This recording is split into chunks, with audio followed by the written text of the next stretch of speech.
Hello বন্ধুরা, আজকের ভিডিওতে আমরা আলোচনা করব প্রেসক্রিপশনের শর্ট ফর্ম সমূহ। ডাক্তাররা প্রেসক্রিপশনের শর্ট ফর্ম দিয়ে রাখে, আমরা অনেকেই বুঝি না যে এই শর্ট ফর্মের ফুল ফর্ম কী হবে। যেমন আরএক্স মানে কি ওষুধ সেবন করুন, এসওএস মানে কি প্রয়োজন হলে, স্টার্ট যদি প্রেসক্রিপশনে লেখা থাকেন স্টার্ট তাহলে ওইটা তাৎক্ষণিক খেতে হবে।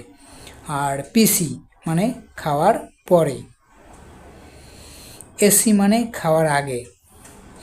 আবার অনেক জায়গায় লেখা থাকে আফটার মিল আর বিফোর মিল, খাওয়ার আগে এবং খাওয়ার পরে।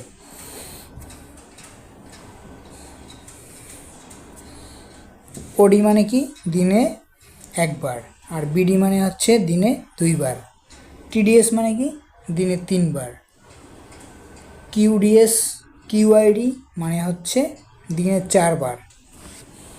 তাহলে আমরা আজকে অনেক কিছু শিখেছি যে প্রেসক্রিপশনের শর্ট ফর্ম যদি এভাবে লেখা থাকে তাহলে আমরা এর ফুল ফর্মগুলো এভাবে জেনে নেব। ওএন মানে কি প্রতি রাতে। অন্যান্য প্রয়োজনীয় সংক্ষিপ্ত রূপগুলো হচ্ছে যেমন পিও মুখের মাধ্যমে, আইভি মানে ইন্ট্রাভেনাস বা শিরায়, আইএম মানে মাংসপেশিতে,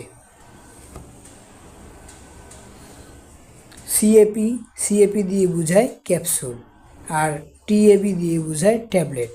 যদি ভিডিওটা ভালো লাগে তাহলে অবশ্যই টাইমলাইনে শেয়ার দিয়ে রেখে দাও।